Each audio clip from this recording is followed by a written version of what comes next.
Dari pembahasan video saya sebelumnya, sepertinya banyak sekali teman-teman yang tertarik mengenai Steam Game yang sekarang akses instalnya mudah sekali di Android melalui aplikasi Game Hub. Di sini saya ingin membuat video lanjutan terkait beberapa pertanyaan teman-teman mengenai hal ini. Tapi sebelumnya disclaimer dulu. Yang pertama, untuk bermain game PC, sudah pasti idealnya di PC. Saya sendiri punya laptop dengan Intel Core 9 dan RTX 4060 dan juga Steam Deck. Jadi narasinya di sini bukan era PC telah berakhir ya. Yang kedua, tentu main game Steam di HP dan tablet bukan hal yang ideal. Namun, game Steam itu banyak sekali. Mulai dari game AAA yang baru rilis, sampai game-game lawas yang bisa kita mainkan untuk nostalgia. Jadi kita bisa bijak-bijak memilih game yang sekiranya bisa dijalankan dengan lancar di device kita. Toh, developer berpikir hal yang sama, makanya mereka memport game-game lawas untuk dijual lagi di mobile, seperti yang baru-baru ini Red Dead Redemption, yang usia gamenya sendiri sudah 15 tahun, maupun Naruto Ultimate Ninja Storm. Itu semua game yang saya mainkan dulu zaman PS3 dan Xbox 360 ya.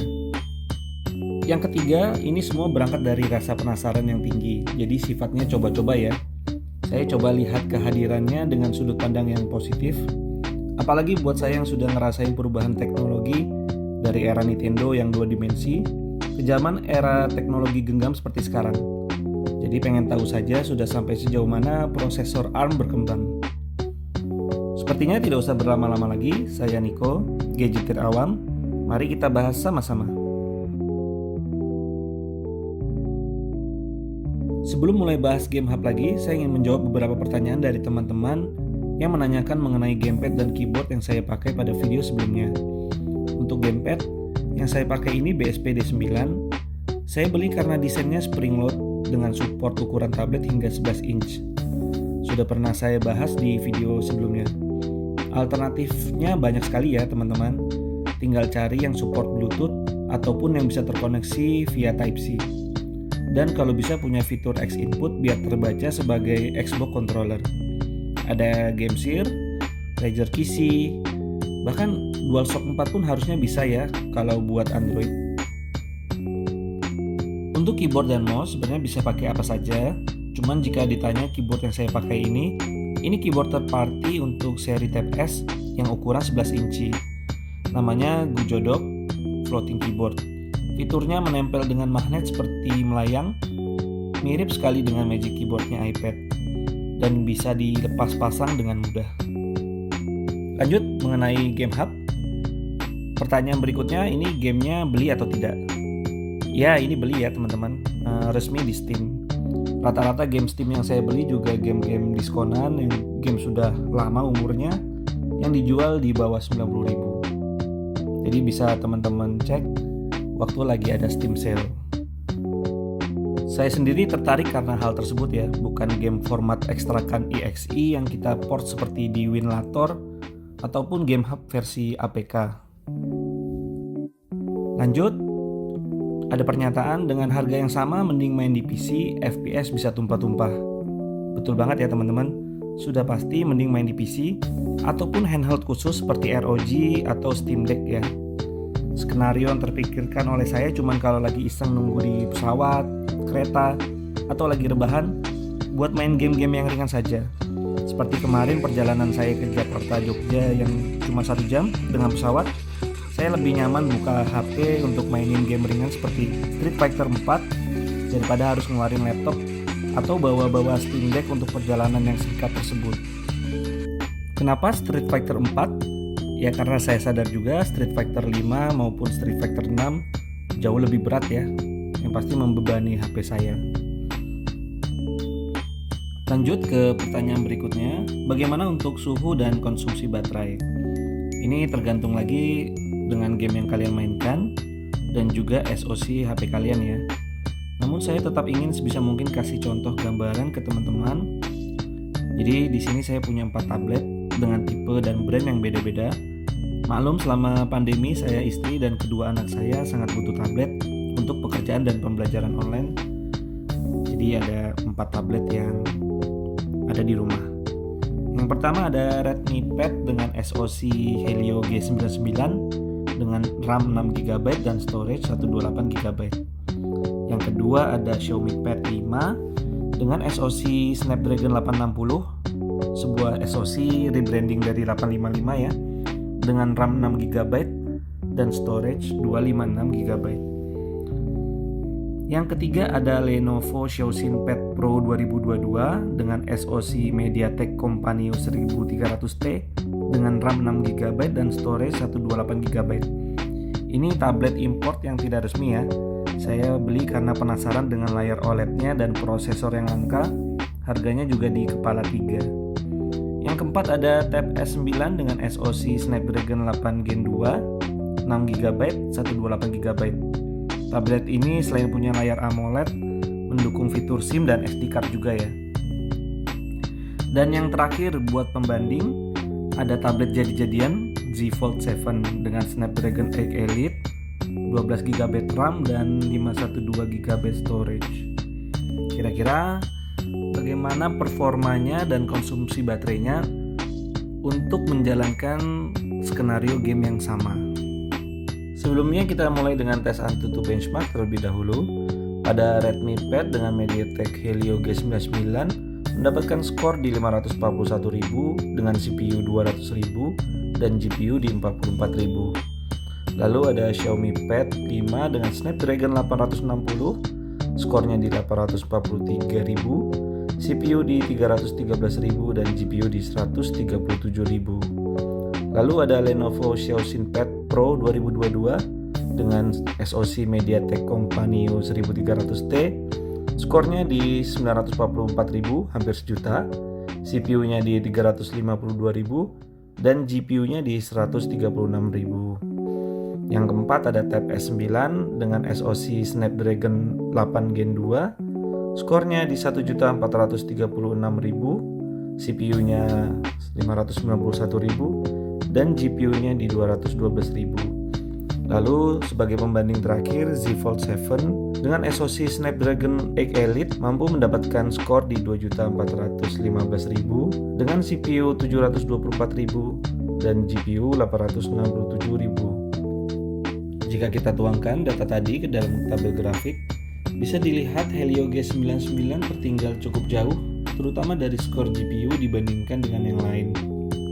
Di atasnya ada Xiaomi Pad 5 dan Lenovo Pad Pro yang punya performa hampir mirip. Lalu ada Tab S9 dengan kenaikan performa sebesar 52% dari Lenovo.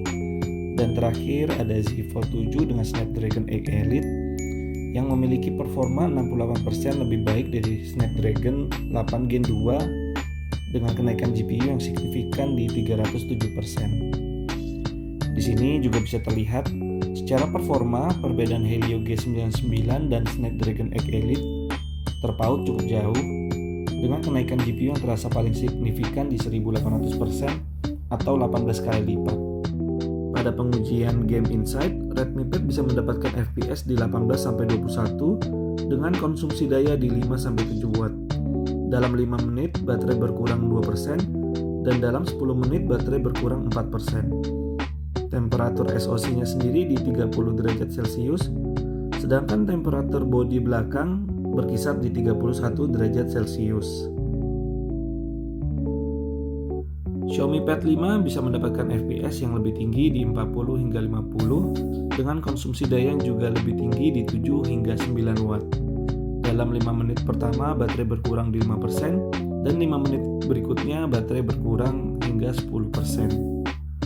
Temperatur SoC-nya sendiri lumayan cukup tinggi ya, di 65-70 derajat Celcius, sedangkan temperatur bodi belakang tergolong cukup normal di 34 derajat Celcius, jadi masih nyaman untuk dipegang. Berikutnya Lenovo Xiaoxin Pad 2022 bisa mendapatkan FPS di 35-45, sedikit lebih rendah daripada Xiaomi Pad 5, tapi konsumsi dayanya pun juga cenderung lebih rendah di 5-7 watt. Dalam 5 menit baterai berkurang 2% dan dalam 10 menit baterai berkurang di 4%. Temperatur SoC-nya sendiri lumayan dingin ya, di 31 derajat Celcius, sedangkan temperatur bodi belakang di 31 derajat Celcius. TPS 9 mendapatkan FPS di 59 hingga 60 dengan konsumsi daya di 6-9 watt. Dalam 5 menit baterai berkurang di 3% dan dalam 10 menit baterai berkurang di 6%. Temperatur SoC-nya sendiri di 60 derajat Celcius dan temperatur bodi belakang di 35 derajat Celcius. Dan yang terakhir di Z Fold 7 bisa dapat rata-rata di 60 fps, namun dengan konsumsi daya yang lebih rendah di 4-6 watt. Konsumsi baterainya sendiri terbilang cukup hemat, mengingat kapasitasnya setengah tablet-tablet yang lain, namun dalam 5 menit hanya berkurang di 3% dan 10 menit berkurang di 6%. Temperatur SoC-nya sendiri di 60 derajat Celcius dan temperatur bodi belakang di 41 derajat Celcius. Dan berikut ini tabel perbandingan dari masing-masing tablet tersebut. Jadi kalau ditanya suhu dan konsumsi baterai, banyak sekali faktor yang mempengaruhi. Yang paling utama yaitu game apa yang dimainkan, SoC apa yang digunakan pada device tersebut, RAM dan storage-nya meski tidak signifikan, dan juga bagaimana vendor dari device membatasi performanya. Seperti pada SoC MediaTek yang rata-rata performanya di limit di suhu 30 derajat Celcius. Sedangkan pada rata-rata SoC Snapdragon bisa dilepas hingga suhu 60 derajat Celcius. Akhirnya kita sampai juga di clickbait thumbnail video ini, yaitu jalanin GTA 5 versi Steam di Android. Menurut saya jika melalui Steam ini hitungannya legal ya teman-teman. Tapi yang boten-boten aja. Disclaimer dulu, GTA 5 ini merupakan game yang high demand ya teman-teman. Jika hitungannya harus dijalankan di HP. Ini semua semata-mata untuk menjawab rasa penasaran saya saja. Saya sendiri tidak akan main game ini di HP jika bukan portingan resmi dari Rockstar-nya itu sendiri. Kendala utama saat ingin bermain GTA 5 versi Steam di Game Hub yaitu di Rockstar Launcher-nya. Saya sendiri juga baru berhasil running gamenya baru-baru ini. Pertama, pastikan dulu GTA 5-nya versi yang legacy ya, yang ada centang hijaunya. Jangan install yang enhanced karena versi tersebut belum bisa berjalan di Android. Setelah proses instalasi gamenya, saat booting kita akan diarahkan untuk menginstal Rockstar Launcher. Di sini kita cukup next saja sampai penginstalannya selesai. Setelah itu launcher akan berusaha login. Pada kasus saya selalu error dan gagal. Kalaupun kita coba offline mode, tidak akan berhasil karena di peringatannya minimal kita harus sudah pernah sign in Rockstar melalui Game Hub ini. Cukup keluar dari game, masuk ke game setting lalu pilih kontainer desktop. Di sini kita akan masuk ke sistem desktopnya seperti yang ada di Windows. Sign in Rockstar Launcher-nya dari situ. Sebisa mungkin kalian sudah punya akun Rockstar biar prosesnya lebih mudah. Setelah berhasil sign in, kita tinggal keluar dan kembali booting ke dalam game. Jika error saat sign in, klik retry saja. Biasanya setelah itu kita akan berhasil sign in kembali dan mengakses cloud save kita. Sambil menunggu booting, saya coba mengatur virtual gamepad di Game Hub agar tampilan di Z Fold 7 display game 16:9-nya berada di atas dan gamepad saya berada di bawah. Setelah itu tinggal tunggu loading dan jika berhasil booting maka kita akan masuk ke menu GTA 5. Di sini saya coba masuk ke menu story mode dan berhasil masuk ke dalam gameplaynya ya, dengan save-an yang tersinkronisasi dengan yang ada di cloud.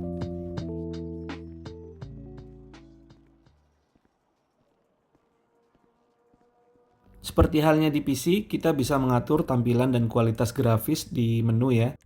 Saya setting semuanya ke normal. Untuk FPS-nya sendiri saya tidak merasa ini nyaman untuk dimainkan.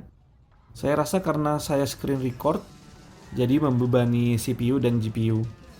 Dan jika saya perhatikan di Z Fold 7 ini, TDP-nya di limit di bawah 5 watt, sehingga performanya tidak bisa lebih tinggi dibandingkan dengan Snapdragon X Elite yang saya lihat di forum-forum yang bisa menyentuh 30 hingga 40 fps saat memainkan GTA 5.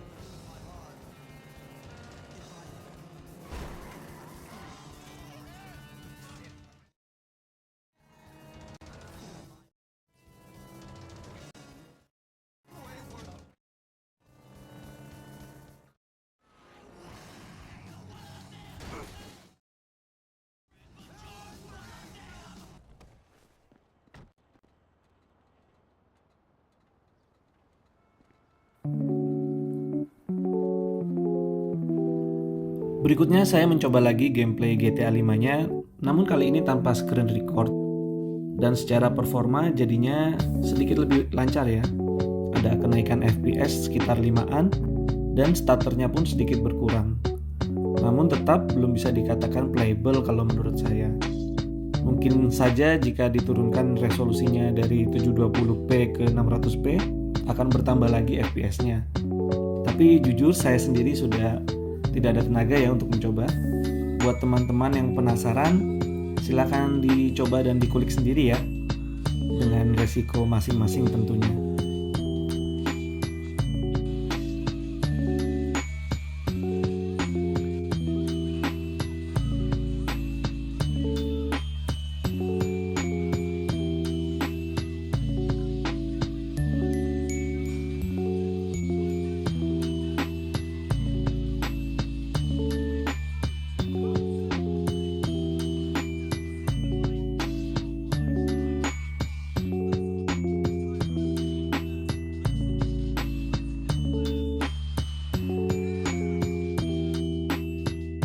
Segitu dulu dari saya, semoga bermanfaat ya buat yang ingin tahu. Saya Niko, Gadgetir Awam. Salam.